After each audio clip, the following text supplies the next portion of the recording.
Welcome to the feasts of the Lord. परमेश्वर के उत्सव में आपका स्वागत है। We've been studying a holiday called Hanukkah. हम हनुका नामक एक त्योहार के बारे में देख रहे थे। The origin of this holiday took place in approximately 169 BC under the Greek Empire. ये त्योहार 169 BC में यूनानी साम्राज्य के राज्य के दौरान शुरू हुआ था। In our previous episode, we were learning about a very wicked tyrant named Antiochus Epiphanes.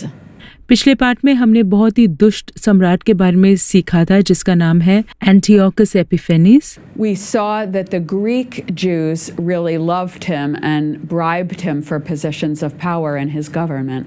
हमने ये देखा कि यूनानी यहूदी लोग उसे बहुत पसंद करते थे और उसको रिश्वत देते थे और अच्छे अच्छे स्थानों को पा लेते थे। But we saw that the Jews who were stubborn and faithful to the law of Moses were increasingly hated and persecuted, even by their own Jewish brothers. और हमने ये भी देखा कि वो यहूदी लोग जो मूसा के कानून का पालन करते थे और बहुत ही ध्यान से परमेश्वर के सारे आज्ञाओं को मानते थे, उनको नफरत किया जाता था और उन्हें बहुत ही सताया जाता था यहूदियों के द्वारा। This pattern will be repeated again in the last days before the return of the Lord Yeshua. यीशु मसीह के वापस आने से पहले अंत के दिनों में भी फिर से एक बार फिर ऐसे ही होने वाला है। We'll talk more about this end time connection a little bit later. कुछ समय बाद अंत के दिनों का इसके साथ के संबंध को हम देखेंगे। But for now we need to return to the Great Tribulation of 169 BC. लेकिन इस वक्त 178 में जो महासताव आया था उसकी ओर हम जाएंगे और उसके बारे में देखेंगे। The worst part of it began when Antiochus and his soldiers entered Jerusalem and began to destroy the temple and murder the people. इसका सबसे भयानक समय तब था जब एंटियोकस अपने सेना के साथ यरूशलेम में प्रवेश किया और सारे इजरायलियों को मार रहा था और यरूशलेम के मंदिर को गिराने की कोशिश कर रहा था। Within the first 3 days, he had slaughtered 40,000 Jews and sold another 40,000 into captivity. पहले 3 दिनों में ही उसने 40,000 यहूदियों को मार दिया था और 40,000 यहूदियों को कैद कर दिया था। He broke into the temple of God and began to desecrate and defile the temple. वो यरूशलेम के मंदिर के अंदर घुस गया और उसे अपवित्र और अशुद्ध करने लगा। He sacrificed a pig on the altar of God and poured the pig's broth over the Torah scrolls, the Bible scrolls. उसने एक सूअर का बलिदान किया परमेश्वर के मंदिर के अंदर और उसके लहू को तोरा के ऊपर उंडेल दिया। He also erected a statue of Zeus, the Greek god. उसने यूनानी देवता जूस का एक मूर्ति बना दी थी। But Antiochus put his own face on the statue of Zeus. लेकिन जूस का जो मूर्ति था उसके ऊपर एंटियोक ने अपने खुद के चेहरे को रख दिया। The prophet Daniel prophesied about this terrible moment called the abomination of desolation in the temple of God. Daniel नबी ने दानियल की किताब में निर्जनता की घृणा के बारे में भविष्यवाणी करी थी जो इस समय को दर्शाता है। It was like the prophet Daniel was seeing 2 different future fulfillments of what he prophesied in 1131. ऐसा लग रहा था कि दानियल 11:31 में उसने जो भविष्यवाणी की थी उसका 2 परिपूर्णता को वो देख रहा था। The first fulfillment of what Daniel saw took place here in this Hanukkah story about 400 years after Daniel prophesied. इसकी पहली परिपूर्णता इस हनुका की कहानी के दौरान होती है जिसके बारे में दानियल ने 400 साल पहले भविष्यवाणी की थी। Why did he call it the abomination that causes desolation? इसने इसे निर्जनता क्यों कहा जो घृणा को ले आता है? Let's look at both of those words carefully so we really understand what this expression means, the abomination of desolation. आइए हम निर्जनता की घृणा को ध्यान से देखें ताकि हम इस बात को समझ सकें कि इसका क्या अर्थ है। In the Hebrew language, the word for abomination is shikutz. इब्रानी भाषा में निर्जनता जो शब्द है उसे शिकुत कहते हैं। Shikutz means a detestable idol, a filthy, detestable idol that is standing where God's worship should be. शिकुत का मतलब ये है कि बहुत ही घिनौनी और गंदी मूर्ति उस जगह में खड़ी है जहाँ परमेश्वर को होना चाहिए। An abomination is something so disgusting to God, he must turn his face away and destroy it. और निर्जनता परमेश्वर के लिए इतनी घिनौनी है कि जब वो होती है तो परमेश्वर को अपना चेहरा दूसरी तरफ फेर लेना पड़ता है। So sacrificing a pig on the altar in Jerusalem is an abomination. तो सूअर को अगर परमेश्वर की वेदी जो यरूशलेम में है उस पर बलि चढ़ाया जाए तो वो एक निर्जनता है। Even if you have only a small background on the Old Testament, surely you know that the pig was an unclean animal in Jewish worship and in Jewish dietary law. अगर आप पुराने नियम के बारे में बहुत कम भी क्यों ना जानते हो तो आप ये समझ जाएंगे कि यहूदी आराधना में और यहूदी भोजन में सूअर बहुत ही एक अशुद्ध जानवर माना जाता है। To this day, the Jewish people do not eat pork. आज तक यहूदी लोग सूअर का मांस नहीं खाते हैं। And to erect a statue to be worshipped in the temple of God, a statue of a mere man, is an abomination to God. तो एक साधारण मनुष्य की मूर्ति को परमेश्वर के आराधनालय में स्थापित किया जाए तो ये परमेश्वर के लिए एक बहुत ही निर्जनता की बात है। All false images and false statues of demonic gods or of arrogant people are abominations to God. सारे गलत चित्र और गलत मूर्तियां ऐसे लोगों के जो कठोर है और ऐसे देवताओं के जो शैतान के हैं ये परमेश्वर के लिए एक निर्जनता की बात है। All through the Bible, from Genesis to Revelation, God hates idolatry. पूरे बाइबल में उत्पत्ति से लेकर प्रकाशित का वाक्य तक हम देखते हैं कि परमेश्वर मूर्ति पूजा से घृणा करते हैं। He is a jealous God and a consuming fire from Genesis to Revelation. उत्पत्ति से लेकर प्रकाशित का वाक्य तक हम देखते हैं कि वो एक जलन करने वाले प्रभु हैं और भस्म करने वाली अग्नि है। And he always compares idolatry to prostitution. वो मूर्ति पूजा को वैश्यवृत्ति के साथ संबंध करते हैं। He also compares idolatry to the sin of adultery. और वो मूर्ति पूजा को व्यभिचार के साथ भी संबंध करते हैं। In case this doesn't make sense to you, let me just take a minute and unpack that. अगर आपको ये समझ नहीं आ रहा है तो मैं एक क्षण लेती हूँ और इसे समझाती हूँ। From the very beginning, God spoke about himself as a husband and his people as his bride. शुरुआत से ही प्रभु ने अपने आप को एक पति के रूप से दिखाया है और हम उनके लोगों को अपना पत्नी माना है। Every time he spoke about Israel worshiping idols or false gods, he says he's a jealous husband and says they're committing adultery. हर बार जब इजरायली लोगों ने कोई गलत देवताओं की आराधना करी या मूर्ति पूजा किया, प्रभु ने कहा कि वो एक जलन रखने वाले प्रभु हैं और वो उनके साथ व्यभिचार कर रहे हैं। And in the Gospels, the Lord Yeshua refers to himself as a bridegroom at the beginning of his ministry and at the end of the ministry. सुसमाचार में भी हम देखते हैं कि प्रभु यीशुआ अपने आप को एक दुल्हे के समान सेवकाई के आरंभ से अंत तक बताते हैं। And even the Apostle Paul, writing to the Corinthians, says that the church is being a harlot against God, and Paul wants them to be a pure bride. प्रेरित पौलुस कोरिन्थियों को लिखते वक्त कहते हैं कि कलीसिया एक वैश्य के समान हो गई है और वो उसे एक पवित्र दुल्हन के समान परमेश्वर को पेश करना चाहते हैं। So you can understand now why idolatry is adultery to God. तो अब आप समझ सकते हैं कि क्यों मूर्ति पूजा परमेश्वर के सामने व्यभिचार के समान है। And whereas early in the reign of Antiochus, the Jewish faithful people were still allowed to practice the law of Moses, now in one day everything changed. हम देखते हैं कि एंटियोकस के राज्य के दौरान पहले यहूदी लोग मूसा के नियमों को पालन कर सकते थे, लेकिन ये सब एक ही दिन में बदल गया था। Antiochus decreed very harsh and cruel laws against Jewish practice. Antiochus ने यहूदी क्रियाओं के विरुद्ध बहुत ही कठोर और क्रूर कानून बनाए। They were forbidden to circumcise their baby sons.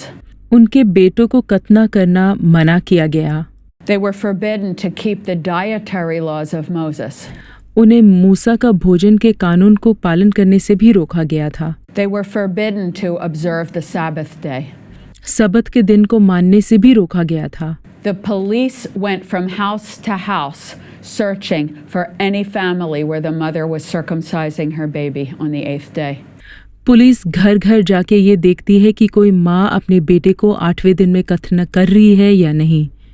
If they found any family where the woman was performing the circumcision on her baby, the woman was crucified with her baby hung around her neck. अगर ऐसा कोई भी परिवार है जिसमें एक स्त्री अपने बेटे को कत्न करती है तो उस स्त्री को क्रूस पे चढ़ा दिया जाता है और उस बच्चे को उसके गले में लटका दिया जाता था।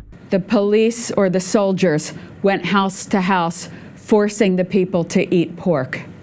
पुलिस और वहाँ की सेना हर घर में जाती है और लोगों को जबरदस्ती करके सूअर का मांस खिलाती थी। If the people refused, they were tortured unto death.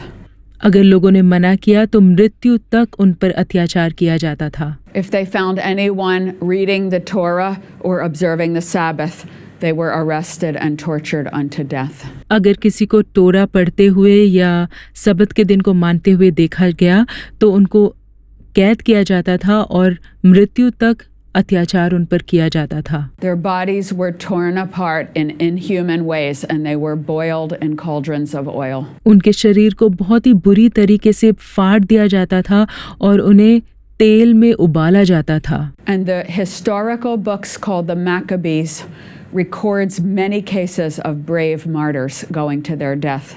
मैकबीस नामक ऐतिहासिक पुस्तक में बहुत सारे धैर्य शहीदों के बारे में लिखा गया है जिन्होंने अपना जान दे दिया था। The books of the Maccabees are not included in our modern Protestant Bibles.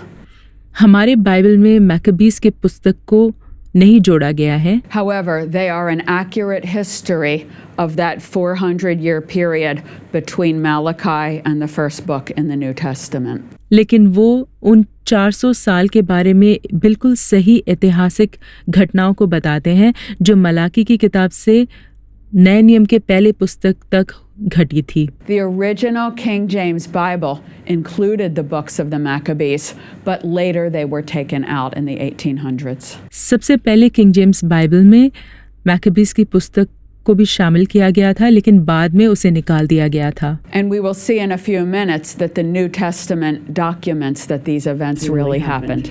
कुछ क्षण में हम देखेंगे कि नए नियम में बताया गया है कि ये सारी बातें सचमुच में हुई थी। There was not only physical torture, but there was a kind of mental torture to get people to come over to the Greek side. सिर्फ शारीरिक अत्याचार नहीं बल्कि मानसिक अत्याचार भी करते थे ताकि लोग यूनानी देवताओं को मानने लगे। Many of you understand that in a time of persecution, the enemy soldiers will try to force you to agree with them before they start the physical torture. हम जानते हैं कि सताव आने से पहले जो सेना होती है वो हमें शारीरिक सताव देने से पहले हमारे मन को उनकी ओर बदलने की कोशिश करते हैं। So they would think up schemes to let the Jewish people compromise and make them think it would be okay. तो वो इस तरह के षड्यंत्र रचते हैं जिससे यहूदी लोगों को ऐसे लगता है कि अगर वो उनकी बातें माने तो भी कोई बात नहीं है। Let me give you one example. मैं एक उदाहरण दूंगी। There was a very elderly scribe named Eliezer who was very faithful to God. एलिएज़र नाम का एक बहुत ही बुजुर्ग लेखक था जो परमेश्वर के प्रति विश्वास योग्य था। And the people looked up to him and respected him. He was an example to the people. लोग उसका बहुत ही आदर करते थे और उसके जीवन के द्वारा उनको एक उदाहरण मिलता था। So the soldiers arrested Eliezer and were trying to force him to eat pork. सैनिकों ने एलियाजर को कैद किया और उसे जबरदस्ती सूअर का मांस खिलवाया। They were threatening to scourge him to death. उन्होंने कहा कि अगर वो नहीं खाएगा तो उसे इतना मारेंगे कि वो मर जाएगा। You know that scourging is using sharp whips to rip all of the skin off of a person's body until they're dead. वो इस प्रकार से मारेंगे कि ऐसे नोकीली चीज़ों को आपके शरीर में मारेंगे, इतना मारेंगे कि आपके शरीर से मांस निकल के बाहर आ जाएगा। And he kept refusing to eat the pork. लेकिन वो फिर भी मना कर रहा था कि वो सूअर का मांस नहीं खाएगा। So they didn't want to scourge him. They wanted to get him to compromise so the people would compromise. लेकिन वो उसे मारना नहीं चाहते थे क्योंकि वो चाहते थे कि ये अपने मन को बदल दे और सूअर का मांस खा ले ताकि लोग इसकी बातों को मानकर वो भी अपने मन बदल ले। So they tried to make a deal with him. तो उन्होंने इसके साथ एक सौदा किया। They said, "We'll bring in some meat that the Jews are allowed to eat." हम ऐसा मांस को लेकर आएंगे जो यहूदी लोग खा सकते हैं। And they said, "You eat that meat because it's lawful, and the people will think you're eating pork, and that's enough for us." और तुम उस मांस को खा लेना क्योंकि उसे खाने के लिए तुम्हें अनुमति है, लेकिन लोगों को कहना कि ये सूअर का मांस है ताकि वो ये समझे कि ये सूअर का मांस है। So you'll be okay because you're not eating pork. तो हम कुछ नहीं करेंगे क्योंकि तुम सूअर का मांस खा रहे होंगे। Eliezer refused this deal. Eliezer ने इस सौदा के लिए मना कर दिया। He said, "I can't do that because it will mislead. It will make the younger generation misunderstand and they will sin because of me." उसने कहा मैं ऐसे नहीं कर सकता क्योंकि इसके द्वारा जो जवान लोग हैं वो मेरे कारण गलत रास्ते में चलने लगेंगे। And they were so angry at him that they scourged him unto death. और वो उससे इतना क्रोधित हो गए कि उन्होंने उसे इतना मारा कि वो मर जाए। The history books tell us that under the final blows of these sharp instruments just before he died, this is what Eliezer said. ऐतिहासिक किताब ये बताती है कि आखिरी मार जब वो खा रहा था मरने से पहले ये उसने कहा। He said, "The Lord in his holy knowledge knows that while I might have escaped death, I endure dreadful pains in my body from being flogged.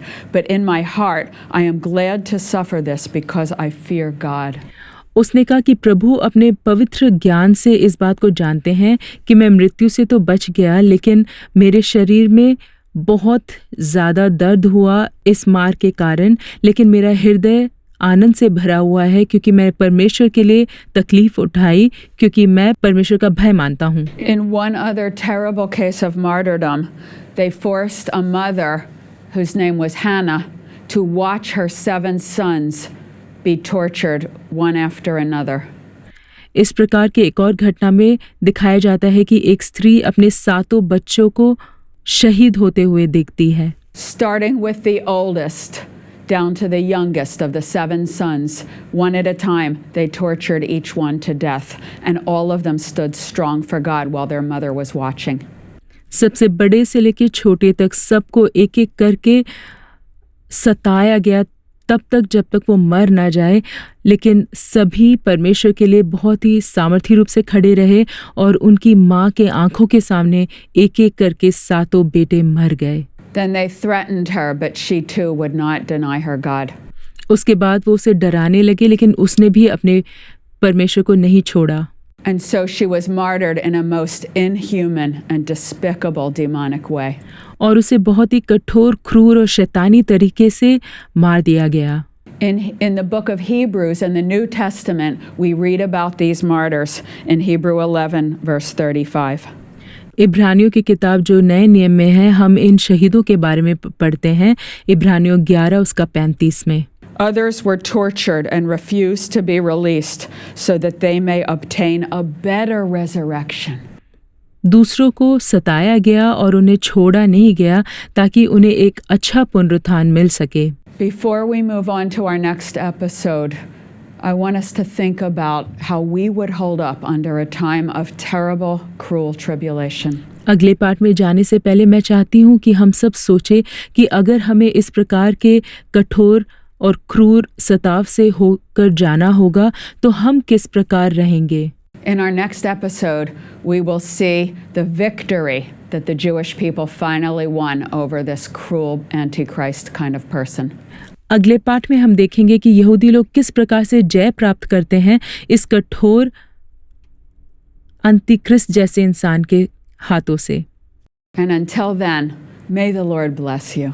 तब तक प्रभु आपको आशीष दे। Amen. आमीन।